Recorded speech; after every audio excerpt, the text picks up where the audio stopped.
Hello, tea friends. 一茶会友. Through tea, make friends. Welcome to our ongoing Brewing Tea series, where we discuss all things related to tea practice, from history and folklore and general principles to practical details to improve your tea. This week, we're jumping into the mother of tea, the most fundamental aspect of tea, which is water. Water represents 99% of every cup of tea, and so improving your relationship to the water that goes into your tea improves all your tea. It's a wonderful, wonderful way and a fast way to improve all your tea. So take a seat and let's get started.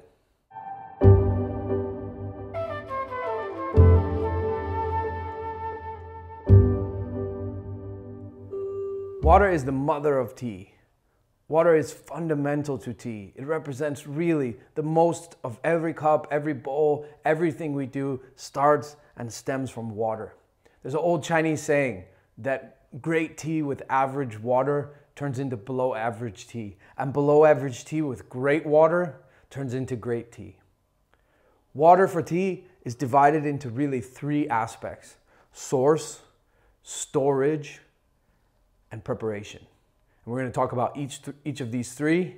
They're all three important, and understanding them will certainly improve your tea because water is 99% of all your tea. Source is the fundamental of water. Now, we can go to the classics and we can look at the classics, which talk a lot about sourcing water for tea. They talk about how the best water comes from springs, then from slow flowing streams near the springs, then from rivers and lakes, and finally wells. But these old sources of water, they aren't incredibly useful for the modern age because of our industrialization and our pollution of nature. I find it very sad, especially as a tea lover, but even as a human being, that we've polluted so much water that we have access only to a fraction of what the tea sages of ancient times did. They were able to focus in on water in an incredibly precise way, including matching water from certain springs or certain places in rivers or certain kinds of water to very particular teas. And they were incredibly sensitive. They divided water essentially into heaven water and earth water. So earth water was springs, streams, lakes, wells, and heaven water was snow and rain and hail and sleet and all of that. And they were so sensitive, they would even divide the snow gathered from a pine tree versus the snow gathered from a plum tree versus the snow from a stone urn melted, and all of these things paired with very specific teas. There are all kinds of legends about the hypersensitivity of tea sages of the past. For example, there's a story about Lu Yu himself, who wrote the Cha Jing, the Tea Sutra that we translated in September 2015, where there was a particular islet in the Yellow River, just a small place where the current wasn't strong. And the water from that place matched a particular kind of green tea. And they said the two were married, had destiny to be together. And there was a rich official, and Lu Yu was his tea teacher. And he invited his teacher over to have some tea because someone who worked for the emperor had bestowed upon him a very high grade of that particular kind of green tea. So he sent his servants off to collect some of the water from that islet in the Yellow River. And as they were gathering it and bringing it back to the shore, the boat rocked and they spilled half the water. And they didn't have time to go all the way back to that islet. That islet was called the Tiger's Eye, and they didn't have time to go back to the Tiger's Eye. So they just put some water into the urn from near the shore. And then later their master, the wealthy scholar, served tea to his teacher, to Lu Yu. And afterwards, he asked him for criticism, and Lu Yu was reluctant to give it because as a guest, we shouldn't even think ill of someone who serves tea to us. We should accept it with grace and gratitude, no matter what it is.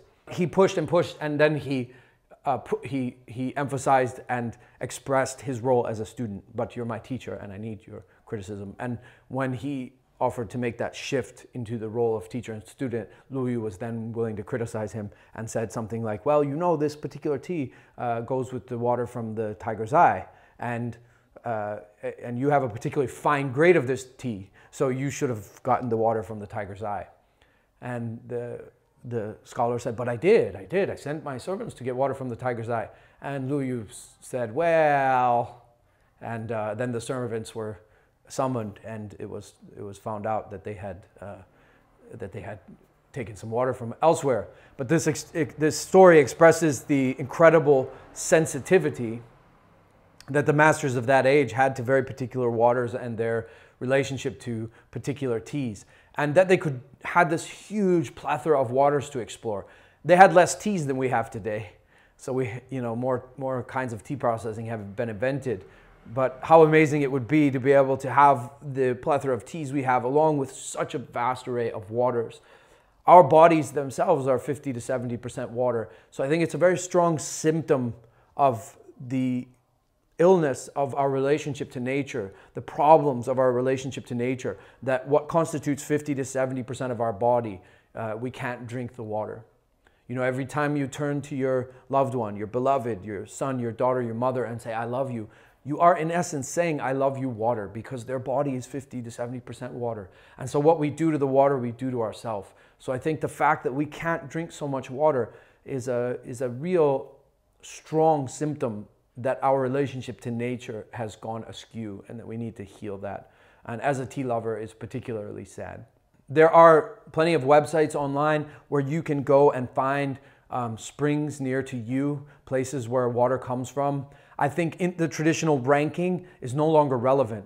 Sometimes nowadays a well might be better than a stream, or a stream and a lake might be too polluted to even drink at all. And so if you have access to a well, then that's going to be way better than the spring or stream. I think finding a natural source of water is always going to be better. Even if you can find a bottled water that technically tastes better, going to get water yourself will always produce better tea. Quality of something is intrinsic. The more you put into it, of course, the better it is. I have a student who lives in a very big city, and there is a spring, but it's like 3-4 hours away. And he said, well, look, I can go there once a month, but I can't go there every week. And I was like, well, where do you get the water from the other 3 weeks? And he said, well, actually, there's a place that delivers to my apartment. And they're really only 2-3 blocks away. So they deliver it to my apartment, and it's pretty decent water. So I drink that the other 3 weeks. And I suggested something. I didn't know if it was going to work. I just made a suggestion. I said, those other 3 weeks, why don't you walk those 3 blocks and buy that water and walk back, and don't even use the elevator, walk up the stairs, carry the water. And he kind of squinted his eyes, like you might be doing now as you're listening to me. Like, that's silly. What a waste of time. But he's still doing it 4 years later, because he tried it for 1 month and he came back and said, this is significant. It's changed my life and it's changed my tea. That hike into nature once a week to get your week's worth of tea water is essentially a contract to go for a hike in nature for a couple hours a week, which is transformative in and of itself. To just set aside that time to go off into nature and to collect water from a source near you. I can describe to you the ideal spring. I don't know that you're going to have access to that, but the ideal is that there is a kind of biodynamic movement. What happens is that when water is still, the best water rises to the top, the lightest water, the water with the most chi, rises to the top. So ideally is when you would find a spring that has like pools. And so there would be like the top water would kind of flow over this pool and into the second one, and then flow into this and the second one. And then it's in essence naturally purifying itself, getting better and better and better. That would be the ideal. You want some movement. Stagnant water is not that great, but you want it not to be rushing or gushing, which breaks the structure of the water. There will be times where you need to learn to taste water, whether it is in the purchasing of bottled waters. These are some of the bottled waters that we use in our experiment. When we do a water experiment in the 10-day course, we compare various water. We go to the mountain and collect our spring water, which we do once a week. We go up there, we get the water from our spring, and we bring it down. And then we also bring a bunch of bottled waters of various qualities and compare them to each other and to the spring water that we've just gathered, which is of course a lot better. Learning to taste water is learning to taste tea. They are one and the same. The same principles that guide tasting and deciding on a water source are the same principles that help you to determine a fine tea, which are in essence the 10 qualities of a fine tea, which you can read about in past issues of Global Tea Hut on globalteahut.org. You can go to our past issues section and read. We also have videos that we made a couple years ago about that topic. You want water that has a pH of, roughly like 7. We don't want it to be super alkaline. We don't want it to be super acidic. A really good kind of balance of that, something like that. And it needs to have some what are called TDS, total dissolved solids, which is minerals. It has to have minerals in it. It has to be thick and smooth and rich. Yet not too much, especially not too much calcium or lime or those kinds of things that will, as you boil and the water evaporates, they will start to leave white residue all over your teaware. And then what happens is every session that hard water builds. It builds up so that the next session has even more of that limestone or calcium or whatever it is. From the perspective of flavor and aroma, water should be neutral. It should have none. So that is the only aspect of flavor and aroma that's relevant to tasting water, is that it should have none. So we have to turn to texture, to the way that it feels in your mouth. The best waters are thick and smooth and soft waters. They stay together. They're structured.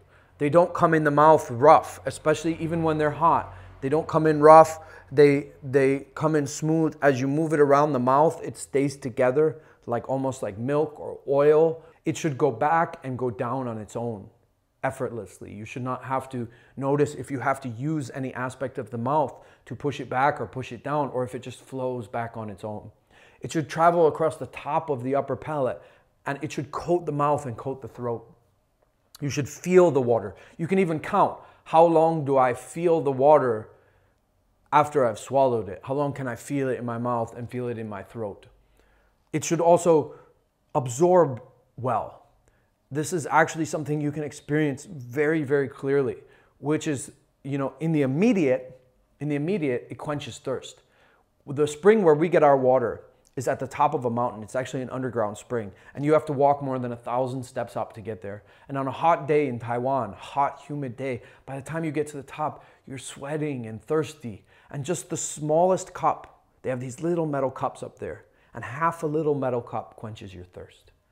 Whereas a low quality bottled water, you can drink the whole bottle and you're still thirsty. That's the immediate. And then in the after effect, you can also see that these lower quality waters, they pass through you. You just go to the bathroom really quick. Whereas the high quality water, the spring water, it absorbs in some way. It doesn't just flow through. It goes in a different way. And now you have the water, you've sourced really good water, and we move on to the second stage, which is storing the water.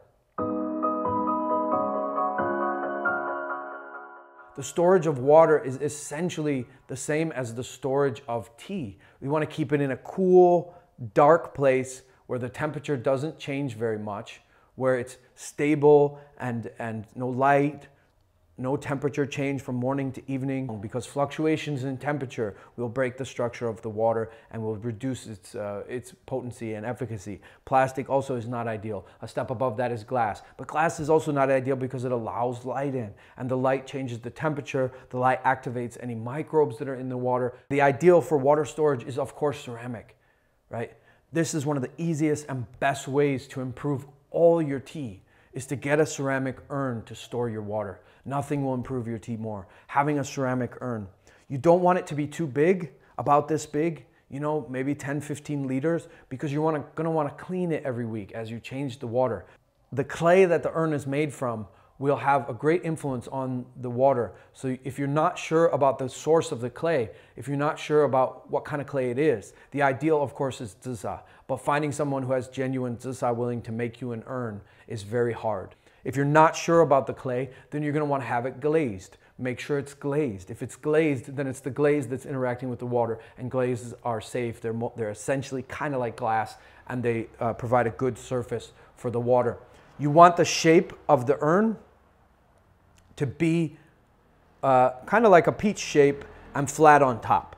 So the bottom's kind of rounded, it goes in a little bit, and then it's flat on the top. There are all kinds of things you can do to adjust the water as you're storing it. There are things you can put in the water. For example, you can put white charcoal or bamboo charcoal, which they literally take out impurities. They purify the water, they help clean the water. Almost all water filters anywhere in the world use charcoal to filter the water. So putting some clean charcoal in there, you gotta wash that charcoal then every week, put it in the sun a teeny bit, change it every like 6 months, but that's a great way to soften the water, smooth out the water, and purify the water. There are also a lot of stones that you can put in water. Here we have these things called medicine stones. They're in fish tanks all over the world. It's called mai fan si. It's a kind of stone that is mined here in Asia, and it will actually soften water. Also, you can make energetic shifts in the water if you want to go to that fufu level. If you're into energetics and the fufu aspects of tea preparation, you can put, there's a kind of quartz here in Asia that is called river quartz. It's a water quartz. It's quartz that forms in rivers and things. And you can put that in the water and it will help shift the energy of the water, especially if you charge the crystal in the sun or the full moon. A great experiment actually is if you can able to get one of these water crystals, drink a tea you're very familiar with, put the crystal out in the full moon overnight, put it in your kettle or in your water and prepare that same tea again. And I think you'll be surprised at the difference. You might open your mind to some new aspects of tea you haven't thought about before. There's also kinds of jade that they say can hold prayers, and so you could put some energy into the jade and put it into the water. If you have a broken zisa pot that's made from some real zisa clay, and you can get some zisa shards, or even antique zisa shards from the ground of Yixing, actual zisa shards, if they're antique, they're even better, and you can put those into the water also to smooth and soften it, especially if your urn's not made of zisa clay, that will help as well. You can certainly find a potter local to you, even maybe a student at the pottery school in your local university who has access to potter's wheel and clay and glazes and firing, and they would be more than happy to make you an affordable urn. If you can't get ceramic urn, stone one might also work really well. In antique times they used certain kinds of stone that might be more expensive and more heavy though to use, but it's certainly acceptable and can be great for tea. A huge part of preparation of water, of course, blends into fire, which is a lesson for another day. It's a lesson for another video in this Brewing Tea series somewhere down the line. For now, today in the water lesson, we're going to talk about the part of preparation which is drawing the water and putting it into the kettle. In the center, we make a practice of this. Our water urn is kept in a cool corner of our meditation hall. So it's always around the meditation of our community and our guests and absorbs that good energy. And whenever we go to draw water, we always do so with great intention. We do so as a meditative practice. Gathering the water for tea is a part of tea. Preparation for tea ceremony is tea ceremony. So how we invest in the tea ceremony will create the intentions that make that ceremony what it is. So every time we go in there, we always stop and pause and put our hands on the urn and cultivate gratitude for water. The water of this earth that nourishes us is the mother of tea. And then we also put in some prayers. May this water heal all of my guests. May it heal me. May it improve my tea. May it bring out the best in my tea. May it help me to be healed in my life in all the ways that I need to be healed in my body, in my mind, in my spirit. May I be aligned through this water. And only then do we start to draw. The practicalities of drawing water is to always draw from the top. As soon as water is still, the heaviest water sinks and the lightest water rises to the top. The lightest water has more qi. It has more energy. It rises to the top. It is the best water for tea. In fact, the bottom water in our urn, we give to the plants. We don't even use it. You can use any kind of scoop. An ideal would be like a zisa pitcher, an Yixing pitcher, if you can use that to scoop the water out. You can also do an experiment at home. You need 3 cups, some kind of pitcher, and a genshui. And you just put the water in the pitcher, let it sit still for about 15 minutes, let it settle and structure itself, let the light water rise and the heavy water sink, and then take the pitcher, and you have to do this very quickly. Put some water from the top in the first cup, dump a bunch out into the gensui. From the middle of the pitcher into the second cup, dump a bunch out into the gensui, and from the bottom into the third cup and set it down. Now grab these cups together and taste back and forth, and see if you can notice a difference from the water at the top to the water at the bottom. Those water urns that have spigots on the bottom are very ill-suited to tea, because then you're always drinking the worst water. You're always drinking the tea from the bottom. In each of these brewing tea videos, I'm going to give you a little bit of homework to improve your tea practice. You can ask questions about the homework down below, make some comments, and we can learn and grow together. For this week, of course, your homework is going to be to get as many sources of water as you can. Go buy a bunch of different bottled waters. If you can get some water from nature, include that, and sit and taste the water side by side. Focus on all the things that we discussed, on if it travels on the upper palate, if it's smooth, move it around your mouth. Does it stay together? Is it like oil, like jello? Is it thick? Is it smooth? After you swallow it, use a timer even. How long can you feel it in your mouth? How long can you feel it in your throat? Does it coat your mouth? Does it coat your throat? Does it quench your thirst immediately? After you've chosen a great water, maybe later on in the week, take it with you to the gym or after a run and see if it quenches your thirst. Can you drink just a little and your thirst is completely quenched? Or do you need to guzzle the whole bottle and then you still don't feel satisfied? If you need to guzzle the whole bottle, that's probably not a great water for tea. Of course, also, after you've selected the best water, try it with a tea that you're very familiar with. Does it improve the fragrance? Does it improve the aroma? Does it improve all these same qualities that we talked about when evaluating the water? Does it improve those things in the tea? Use a tea you're really familiar with, and hopefully that water that you've selected should improve that tea. Of course, also, if you're not storing your water, get yourself an urn shaped properly, shaped like this and flat on the top. Start storing it. Maybe do some experiments with crystals, with jade, with charcoals, with various things in the tea to reorganize its structure, to smoothen it out physically and energetically. Do some experiments and open your mind and see if you can sense the energetic shifts in the structure of the tea, the physical shifts in the structure of tea. See what storing the tea does. Pay attention also in general,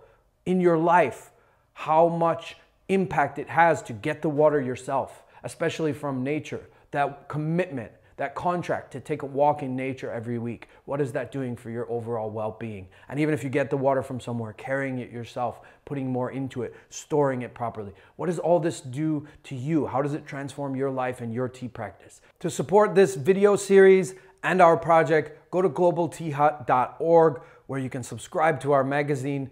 You get every month a beautiful, sustainably produced tea and a 60-page magazine that has 0 advertisements and is through and through tea wisdom.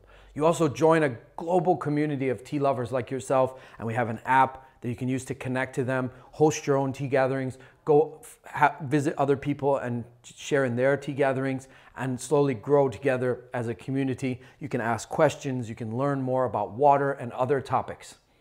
You can also come, we host 10-day courses twice a month here at the Tea Sage Hut. And if you come here, the courses are free. And in those 10 days, you'll learn a lot more about water, about fire, about tea brewing, about all aspects of tea, including going to a tea farm and processing your own tea. So it's a wonderful way to create a tea practice in your life or deepen your tea practice, is to come to one of these courses. All of your support, this whole project is all run in a nonprofit way, so all the support goes to keep our center free, to keep the magazine going, to keep these videos going. Of course, we welcome comments below. Ask questions to us about water and we will answer. Talk to us about ideas for future videos. Let us know what you'd like to see, what you'd like to learn about, what you'd like to discuss together, and we'd be happy to put those into some future videos. Until then, enjoy your tea.